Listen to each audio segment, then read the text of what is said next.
Abobaku kept running at full speed, believing that people were chasing him. He ran so fast that he reached a point where a group of people suddenly came out of nowhere and grabbed him. They lifted him into the air. At first, Abobaku was terrified and thought he had been caught, but then they began to shower him with praises. He was confused and shocked by what was happening. As he listened more closely to what people were saying, he finally understood. The people of Oken had organized a competition to find the fastest runner in their village so he could compete against runners from other villages. The runners had been given specific routes to run and a clear finishing point. Abobaku had been mistaken for the winner of a race he knew nothing about. He had reached the finish line, so they grabbed him there and praised him, believing he was one of the runners. The real runners were still far behind, and everyone was amazed at how fast Abobaku was. Abobaku decided to play along. Yes, I am very fast, he said proudly. I knew I would win. It is nothing to me. Then one man looked at him closely and said, Young man, are you sure you are part of this race? Do you even live here, or are you from this village? I have never seen you in my life. Abobaku smiled and replied, I have lived in this village for many years. You may not know me because I live on the outskirts of the village. I am a hunter. The man felt relieved and believed him. Abobaku was then treated as the winner of the race. He was given special treatment and anything he wanted while they prepared him for the main race against representatives from other villages. A few days before the competition, a trainer was assigned to Abobaku. The trainer was meant to watch his diet and train him for the race, but Abobaku refused. I can't go on a diet, he said. I love food too much. Food is my motivation. If you take food away from me, I will lose the competition. I've been running all my life. I'm very good at it, trust me, I will win. I promise. Just give me whatever I want and watch me win. The trainer replied, if you don't win, we will deal with you. Do whatever you want to me, Abobaku answered. Just supply all my demands. From that moment, he ordered food and women without restraint and enjoyed himself to the fullest. When the day of the competition arrived, everyone gathered in a large open field. Each village brought its representative, and as expected, Okan presented Abobaku. Abobaku was in such a carefree mood that he did not properly observe his surroundings until it was time to run. The runners took their positions. On your mark, get set, go. Because of the lack of training and the heavy eating over the past few days, Abobaku could not run as fast as the others. He fell behind and became the last among them. The people of Okan were deeply disappointed, but they still held on to hope, knowing that the race was not yet over. Then, suddenly, Abobaku came face to face with three men he recognized from one of the villages he had visited before. Their faces were familiar, but he could not immediately remember which village they were from. The men looked at him and smiled dangerously. At that moment, Abobaku realized he was in serious trouble. Suddenly, he gained a great amount of energy. He ran so fast that he overtook everyone and took the first position. Immediately, the people of Okan began to rejoice. Even though the race was not yet over, he had created such a wide gap between himself and the other runners that it was obvious he would win. Everyone was shocked. Who is this man? They asked. How can he be this fast? As he got close to the finish line, the people of Okan cheered loudly for him. But to their shock, he did not stop. He kept running even after crossing the finish line. They shouted at him, telling him the race was over, but Abobaku did not stop. The three men were angry. He had escaped from them once again. He ran into a village called Odini. At the village square, he saw a group of people seated in the middle, surrounded by villagers. They were being celebrated and treated specially. Dancers were entertaining them while the villagers watched. Then someone made an announcement. Anyone else who was interested in joining them should indicate before they stopped accepting people. Without wasting time, Abobaku raised his hand and joined them. He was given any kind of food he asked for, along with drinks and everything he wanted. They were entertained, celebrated, and honored. Even though Abobaku did not know exactly what they were doing, he did not care. He just wanted to enjoy himself. Everything felt sweet to him. What lovely people, he thought. After the entertainment and special treatment, they took all of them to a beautiful room. The room was spacious and very comfortable. Everyone relaxed, and Abobaku was extremely happy. Then Abobaku asked them, "So when will we be entertained and celebrated again?" One of them looked at him with stern eyes and said, "Don't you know why you are here?" "Of course, to enjoy," Abobaku said with a smile. "You sound funny. Didn't you choose to sacrifice yourself for the good of our kingdom?" Abobaku was shocked. Sacrifice, he thought. He tried to process what the man had said. Then another man spoke, "Don't mind him, he's just joking. He knows exactly why he is here. Of course, all of us here personally chose to be sacrificed for the good of the kingdom. The curses must be erased. Our kingdom has suffered so much. I can't wait until tomorrow, when we will be taken to the evil forest so that the kingdom can be at peace again." Abobaku's heart began to pound. So I joined those who chose to be sacrificed, he thought. Why didn't I ask questions? He asked himself angrily. What trouble have I brought upon myself? One of them then looked at him and said, "Why are you suddenly sad? I thought you were happy just now that we are about to revive our kingdom. Or are you changing your mind? Remember, we were told that once we enter here, there is no turning back." Abobaku knew that if he showed regret, he would be noticed, and he needed to escape as soon as possible. So he smiled again.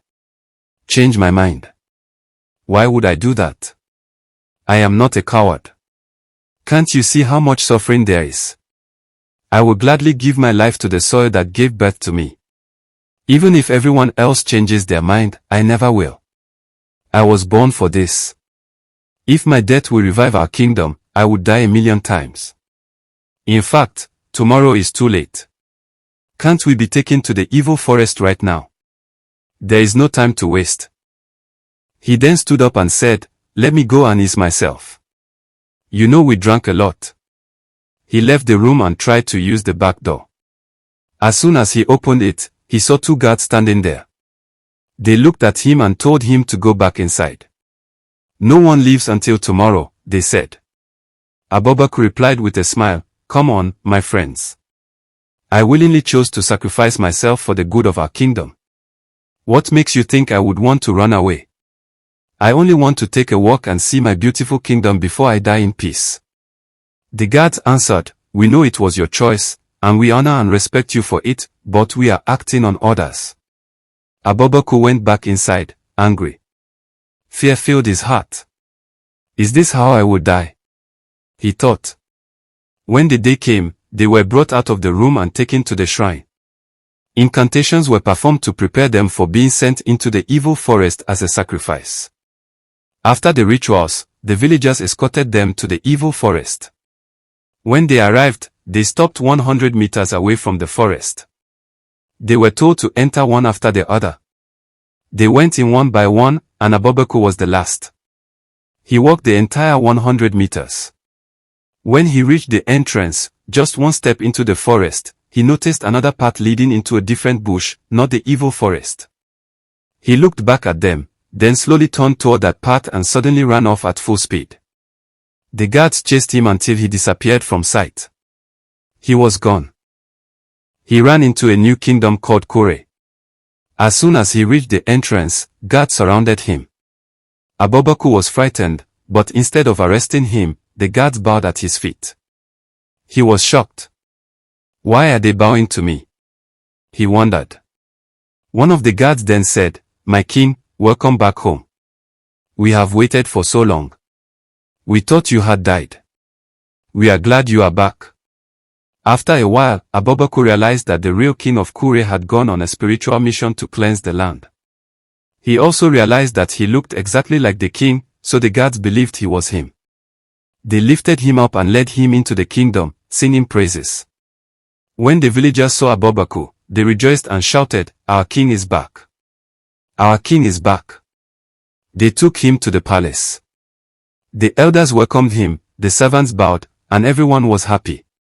However, when the queen saw him, she felt some doubt. She came closer and looked at him carefully. Then she asked, "Who are you?" The elders were shocked. "Have you forgotten your husband so soon?" one of them said. "Only a few weeks ago he went on a spiritual mission to cleanse our land. Now he is here, and you ask who he is." "He is not my husband," the queen said. "He may look exactly like him, but he is not my husband." "Are you saying we are all blind and you are the only one who can see?" one of the elders said. "Everyone says he is your husband, and you say he is not. Have you suddenly lost your mind?" Abobaku shouted, interrupting the elder. "Shut up. You have no right to talk to my beloved wife like that, especially in my presence. Have you forgotten that she is the queen? She is probably having a mental disorder because I took too long to return from the mission." The queen avoided Abobaku. She refused to sleep in the same room with him. Abobaku did not care. All he wanted was to enjoy himself and feel happy. He ordered every kind of food and drink and lived in pleasure.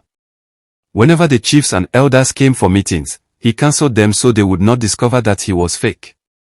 He would say, "I have just returned from a spiritual mission. I need weeks of rest and enjoyment. No more meetings, only parties." Every day became a party, from morning till night. They ate, drank, and danced all day long. At night, he would take some of the maidens of the land into his chambers and enjoy himself with them until morning. One day, a man entered the kingdom. No one recognized him. He walked straight to the palace and found everyone partying. No one paid attention to him until he shouted, "Stop. Can't you all see that I am back?" They laughed and asked, "Who are you?" He replied, "Have you suddenly forgotten your king?" They laughed again and said, "The king returned weeks ago. You only look like him, but you are not him. Stop the joke and join the fun." Then the queen came out and saw the man. She shouted, "That is my husband. I told you all that the man who came earlier is not my husband. I told you, but you said I was mad. Can you see it now?" Everyone was stunned, the room fell silent.